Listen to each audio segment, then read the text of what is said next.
23 سال حضور کو وقت ملا، مختصر وقت ظاہراً تبلیغ کرنے کے لیے، پوری دنیا میں دین بھی پھیلانا ہے۔ گھر میں 11 ازواج ہیں، 4 بیٹیاں ہیں، ان کی اولادیں، سارے کام کاج بھی دیکھنے ہیں۔ لیکن سیدہ طیبہ طاہرہ حضرت عائشہ صدیقہ رضی اللہ تعالیٰ عنہ فرماتی ہیں سارا دن تبلیغ کرتے، ہر غلام کے دکھ سنتے، گھر میں آتے تو اپنے گھر والوں کا خیال کرتے، کام میں ہمارا ہاتھ بٹاتے۔ قربان جاؤں، کہتی ہیں زمانہ سارا سو جاتا لیکن آمنہ کے لال مصلی بچھا لیتے۔ دنیا سو گئی، ساری سب سو گئے، جو خدام تھے، وہ جو غلام تھے، وہ سو گئے۔ صحیح مسلم میں لفظ ملیں گے، سیدہ پاک فرماتی ہیں او میرے نبی کے غلاموں، میں نے یہ رنگ بھی دیکھا ہے کہ حضور نے اتنا کھڑے رہے، اتنا قیام کیا، اتنا قیام کیا کہ مقدس پیروں میں ورم آ گئے، سوج گئے پیر۔ ہم سیر کرنے گئے تو تھک گئے، بات الگ ہے، لیکن عبادت میں یہ بھی تو مسلم شریف ہے نا، یہ بھی تو دین ہے نا، یہ بھی تو حضور کی سنت ہے، یہ بھی تو وہ چیز ہے جو کریم کی آنکھوں کی ٹھنڈک ہے۔ سیدہ فرماتی ہیں پیروں میں ورم آ گئے، اور ساری رات ہی حضور نے نماز پڑھی اور ایک ہی آیت بار بار دہرائی۔ مسجد نبوی میں بلال حبشی نے فجر کی اذان دے دی اور حضور ابھی مصلی پہ تھے۔ کریم فارغ ہوئے، میں نے عرض کی یا رسول اللہ صلی اللہ علیہ وسلم، آپ کے تو صدقے اللہ اگلے پچھلوں کے گناہ معاف کرے گا، تو آپ اتنی آہوزاری کیوں فرماتے ہیں؟ آپ تو شفیع ہیں، آپ تو انبیاء کے امام ہیں۔ تو حضور نے فرمایا عائشہ تم نے گنوایا ہے نا میرے اللہ کی مجھ پر کتنی رحمت ہے، افلا اکون عبدا شکورا، فرمایا اگر اس نے اتنی نعمتیں دی ہیں تو کیا میں اس کا شکر گزار بندہ نہ بنوں؟ میں شکر گزار بندہ نہ بنوں اس کا؟ پھر اگر اتنی نعمتیں اس نے دی ہیں، مجھے اتنا نوازا ہے، تو پھر میں اس کے سامنے سجدے نہ کروں؟ او میرے بھائی، بڑے قابل فخر لوگ ہیں ہم کہ ہم نبی پاک کے غلام ہیں، ہم قابل فخر ہیں کہ نبی کریم کے غلام ہیں۔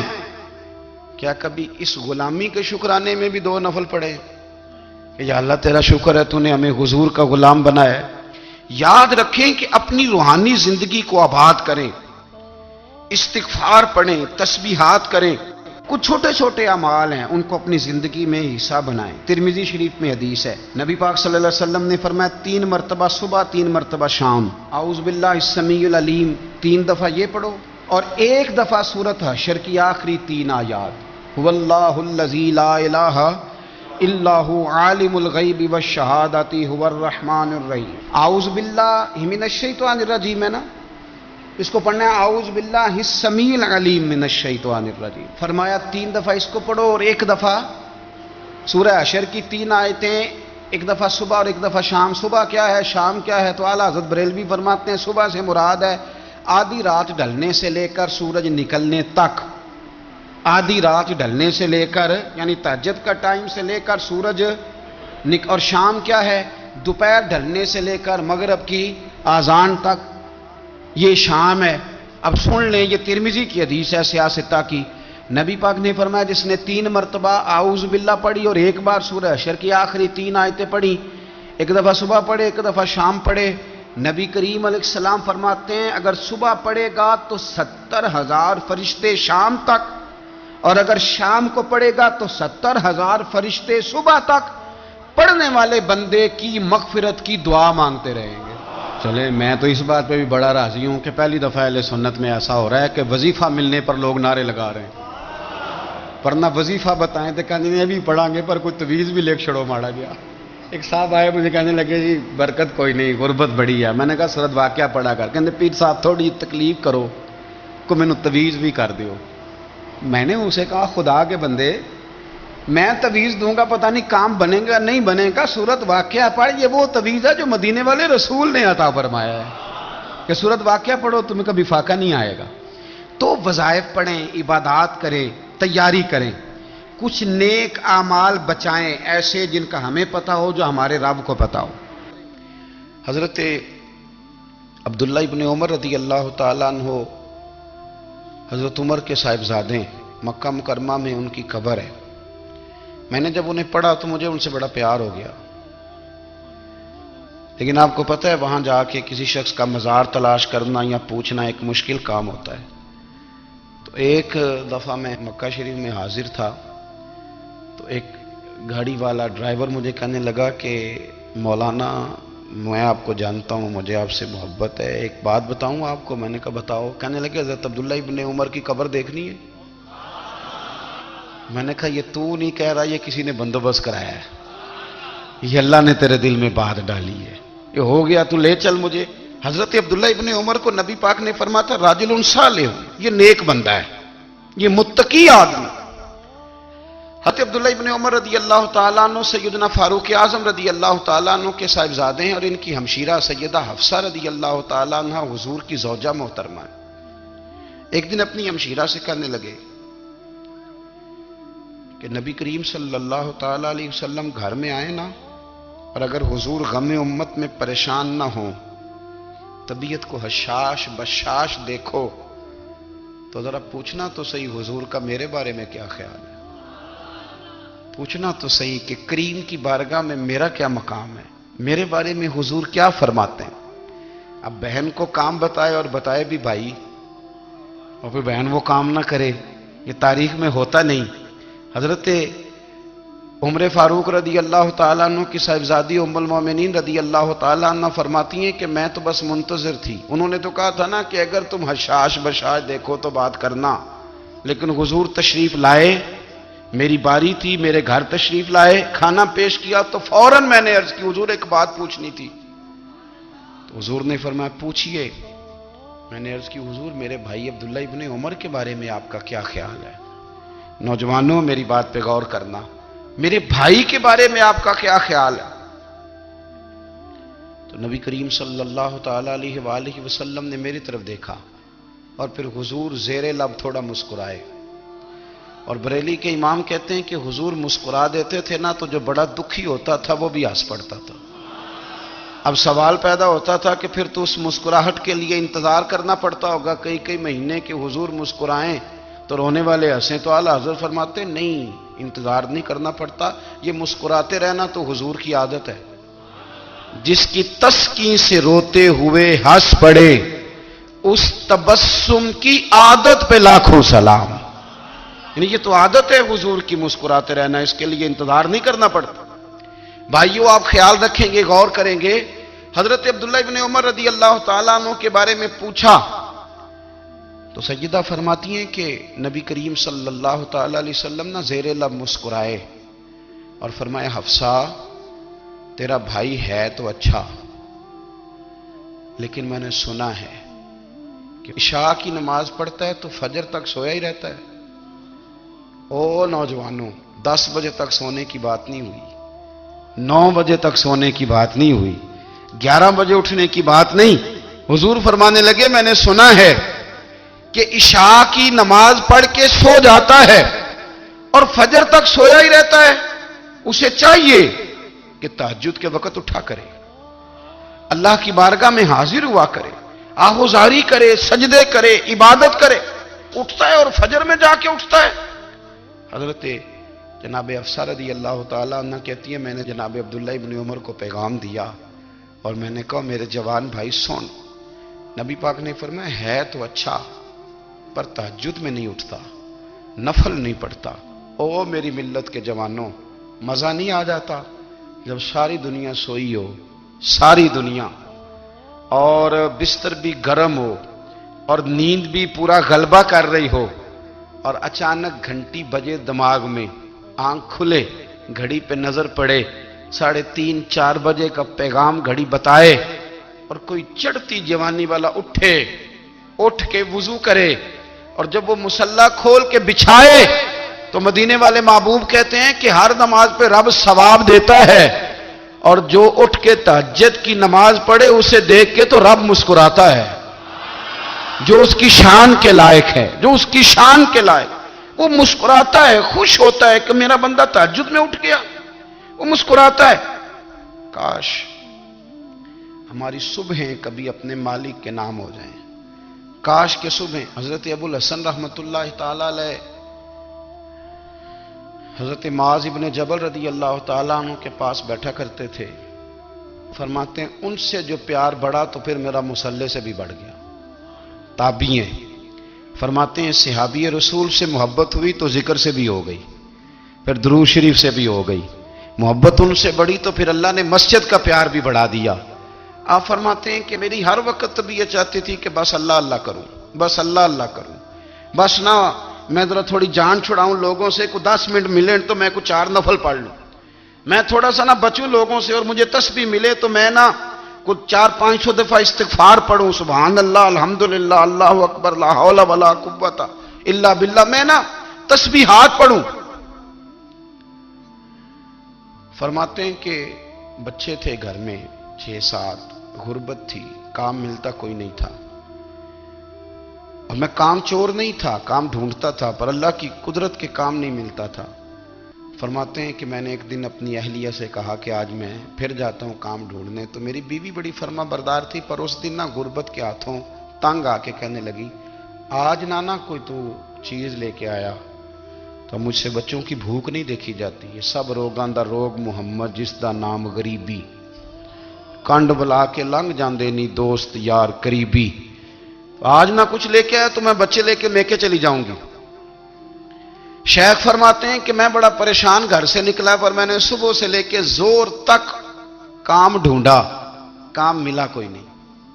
تو میرے دل میں خیال آیا, چلو کام نہیں ملتا تو اللہ اللہ تو کرے نا, چلو بندوں کی مزدوری نہیں ملتی تو رب کریم کی عبادت ہی کرتے ہیں. فرماتے ہیں کہ میں نے نا فرات کے پانی سے وضو کیا, نہر کے, شدید دھوپ تھی, ساتھ ریت تھی, اور ریت تپ رہی تھی. میں نے اپنا رومال وہیں مصلی کے طور پر بچھا لیا, اور فرماتے ہیں کہ زور سے لے کر عصر تک نماز پڑھی, دھوپ بھی پورے زور پہ, پر میرے سجدے کا ذوق بھی پورے زور پہ. فرماتے ہیں سورج بھی چمک رہا ہے, اور رب کی عبادت کا ذوق بھی پورے زور پہ. میں سجدہ کروں تو پھر میرا اٹھانے کو جی نہ چاہے. میرے استاد لکھا کرتے تھے, یہ ان کا شعر ہے, وہ کہا کرتے تھے مجھے سوز دے, مجھے ساز دے, اور مجھے نیم شب کا نیاز دے, دم سجدہ خود کو میں توڑ دوں, مجھے ایسا ذوق نماز دے. اور میں تیری بہار کا پھول ہوں, میں کھلا بھی ہوں تو تیرے لیے, مجھے میری شاخ سے توڑ لے, مجھے اپنی زلف کا ناز دے. بھائی فرماتے ہیں کہ عصر تک میں نے نفل پڑھے, دل ڈھلنے لگا, عصر کی نماز پڑھی اور میں وہاں سے چلا. اب میں جب نکلنے لگا تو دل میں خیال آیا کہ چھوٹی چھوٹی دیواریں ہیں گھر کی, بغیر کچھ لیے جاؤں گا تو بیوی دور سے دیکھے گی تو شور کرے گی کہ پھر خالی ہاتھ آ گیا ہے. کہتے میں نے اپنے اسی رومال میں جس پہ میں نے نماز پڑھی تھی نا, رومال میں کی آخی دے پنجابی جو صافہ کہتے ہیں, اسی میں نا میں نے کچھ ریت بھر لی کہ وہ دور سے دیکھے گی تو سمجھے گی کچھ لے کے آیا ہے, چلو جا کے اسے بتا دوں گا کہ آج پھر مزدوری نہیں ملی. کہتے ہیں وہ ریت لے کر جب میں گھر میں گیا تو پہلے بیوی دروازے پہ کھڑی ہوتی تھی, پوچھتی تھی خالی ہاتھ آ گئے ہو, آج میں نے دیکھا تو ہے ہی کوئی نہیں. فرماتے ہیں میں اندر داخل ہوا, سلام لیے, کونے میں میں نے وہ رومال رکھ دیا, اور میں نے آواز دی کہ بھلی مانس کہاں ہو؟ تو وہ کہنے لگی آپ منہ ہاتھ دھو لیں, میں روٹی لے کے آئی. میں نے کہا روٹی کہاں سے آ گئی, یہاں تو کئی دنوں کے فاقے, تو کئی دنوں کی غربت ہے, یہاں تو اس گھر میں تو فقیری ہے. فرماتے ہیں کہ وہ روٹی لے کے آئی, اور اس وقت کی جو موجودہ نعمتیں تھیں, سمجھ لیں سلاد, اچار, ہر چیز ساتھ لائی. میں نے کہا کہ بچے کہاں گئے؟ کہنے لگی وہ کھانا کھا کے کھیلنے گئے, آپ کھانا کھا لیں آ جاتے. کھانا اس نے چن دیا. میں نے حیرت انگیز لہجے میں ساری نعمتیں اپنے دسترخوان پہ دیکھ کر کے بیوی سے پوچھا یہ کہاں سے آیا کھانا؟ بچوں کو تو نے کہاں سے کھانا کھلایا؟ یہ سارا کچھ کیسا ہے؟ تو کہنے لگی پتہ نہیں آج آپ کس کریم کی مزدوری کرنے چلے گئے تھے, پتہ نہیں کس کریم کی. میرے گھر میں تو اتنی نعمتیں آئی ہیں کہ مجھ سے سنبھالی نہیں جا رہی, اتنا اناج ہے, اتنا گندم ہے, کس کریم کے دروازے آج چلے گئے تھے؟ یہ کہتے کہتے وہ اٹھی اور اٹھ کر کے کہنے لگی پہلے بڑا کچھ آیا تھا, اب کیا لے آئے ہو؟ اور جا کر کے نا اس نے وہ ریت والا رومال کھولا کہنے لگے میں تو لے کے آیا تھا ریت، تو میرے رب نے اسے بھی سونے اور ہیرے بنا دیا تھا۔ جب آپ کی توجہ اللہ کی جانب، میرے نبی پاک صلی اللہ تعالی علیہ وسلم نے فرمایا ہر چیز اپنے رب سے مانگ، ہر چیز مانگ، ہر چیز مانگ۔ یا رسول اللہ کیا کچھ؟ میرے محبوب نے فرمایا تیرے گھر میں نمک بھی ختم ہو جائے تو وہ بھی اپنے رب سے مانگا کر، تو مانگنا وہ تجھے دے گا، تو اس کی بارگاہ میں کشکول طلب دراز تو کرنا۔ اور ترمذی شریف میں عجیب لفظ ہے، رسول کائنات نے فرمایا، رب کریم فرماتا ہے جب میرا بندہ ہاتھ اٹھاتا ہے نا تو مجھے حیا آتی ہے کہ میں خالی کیسے لوٹا دوں اس کے۔ اتنے بڑے بادشاہ کی بارگاہ میں، او بھائی لوگوں سے عزتیں تلاش کرتے ہو تو وہ کیا تمہیں عزت دیں گے؟ وہ تو کل اچھا کہتے ہیں پرسوں برا کہنے لگ جاتے ہیں۔ لوگوں کے سامنے گڈ بک میں آنا چاہو گے تو وہ تو سویرے تمہارے بارے میں کچھ کہیں گے، شام کچھ اور کہیں گے۔ اپنی روحانی زندگی آباد کریں، اپنے مسلح کو وقت دیں، اور دنیا سے چھپ کر اس موبائل کو بند کر کے اور اپنے آپ سے بھی چھپ کے اور تنہا ہو کے چھپا کے سارا کچھ اپنے آنسو اپنے رب کی بارگاہ میں پیش کریں، اس کے حضور حاضری دیں۔ سنو نا ترمذی کی حدیث، اور اسے یاد رکھنا، نبی پاک علیہ السلام نے فرمایا اپنے دکھ لوگوں کے سامنے نہ بیان کرنا، سیٹھوں نوابوں کو نہ بتاتے پھرنا، دنیا داروں کے سامنے جا کے نہ رونا کہ میں تکلیف میں ہوں۔ فرمایا اگر دنیا داروں کو دکھ بتاؤ گے رب تمہیں کبھی غنی نہیں کرے گا۔ اور لوگ ہیں کہ الٹا مذاق اڑائیں گے، آپ کی جس سے بڑی پکی یاری ہے نا، پکی، وہ تب تک پکی ہے جب تک آپ نے 50,000 مانگا نہیں، اور جس وقت آپ نے کہہ دیا کہ میں مجبور ہوں میری مدد کر تو پھر ختم ہو گئی دوستی۔ لوگوں کی تعلقات آپ کے ساتھ تب تک ہیں جب تک آپ ان سے کوئی ضرورت وابستہ نہیں کرتے۔ کریم محبوب فرمانے لگے بندوں کے سامنے دکھ نہ بیان کرنا، اللہ تجھے کبھی غنی نہیں کرے گا۔ تو اپنے دکھ اپنے رب کو بتا، تو دعائیں مانگ، تو اس کی بارگاہ میں حاضر ہو، تو اس کے حضور عرض کر۔ فرمایا اپنے دکھ اپنے رب کو بتا، وہ جلدی کرے یا دیر سے کرے تجھے ساری دنیا سے بے نیاز کر دے گا، تجھے کسی کا محتاج نہیں رہنے دے گا۔ اپنے مسلح کو، اپنی دعاؤں، ایک بزرگ فرماتے ہیں میں نے دعا مانگنے کا طریقہ اپنی بیوی سے سیکھا۔ دعا مانگنے کا طریقہ اپنی، سیکھنے والے تو اپنے بچوں سے بھی سیکھ لیتے ہیں، سیکھنے والے تو ہر ایک سے سیکھتے ہیں۔ وہ کہتے ہیں میں نے دعا مانگنے کا سلیقہ اپنی بیوی سے سیکھا ہے۔ حضرت وہ کس طرح؟ فرمانے لگے میری بیوی نے نا مجھے کوئی کام بتایا، کچھ پیسوں کی ضرورت کے لیے کہا، تو میں نے اسے کہا کہ بھئی ابھی میرے پاس نہیں ہے، کچھ دنوں میں آتے ہیں تو میں دے دوں گا۔ عورتوں کی عادت ہوتی ہے وہ بار بار یاد کراتی ہیں، 2-4 دنوں کے بعد پھر اس نے کہا حضرت وہ میں نے کہا تھا کچھ پیسے، میں نے اسے کہا کہ ابھی میرے پاس نہیں ہے، کچھ دنوں میں ملتے ہیں تو میں تمہیں دے دوں گا۔ اس نے کچھ دنوں کے بعد پھر کہا حضور وہ میں نے کچھ پیسے کہے تھے۔ فرماتے میں نے ڈانٹ دیا، میں نے کہا کہ کیا تو روز مجھے شرمندہ کرتی ہے، کہا نا میرے پاس نہیں ہے، ہوں گے تو دے دوں گا، تو روز یاد کراتی ہے۔ فرماتے ہیں اس نے پہلے تو میری ڈانٹ کو سہا، پھر میرے سخت جملوں نے اس کی آنکھوں میں آنسو پیدا کر دیے، پھر اس نے اپنے آنچل میں اپنے اس دکھ کو سمیٹا، اور پھر اس نے ایک جملہ کہا تو میں رو پڑا، اور مجھے اپنے رب سے مانگنے کا طریقہ آ گیا۔ مجھے کہنے لگی حضرت جی آپ نے ڈانٹ دیا میں نے سہ لیا، پر آپ ہی میرے شوہر ہیں، بتائیں نا آپ سے نہ کہوں تو میں کس سے جا کے کہوں۔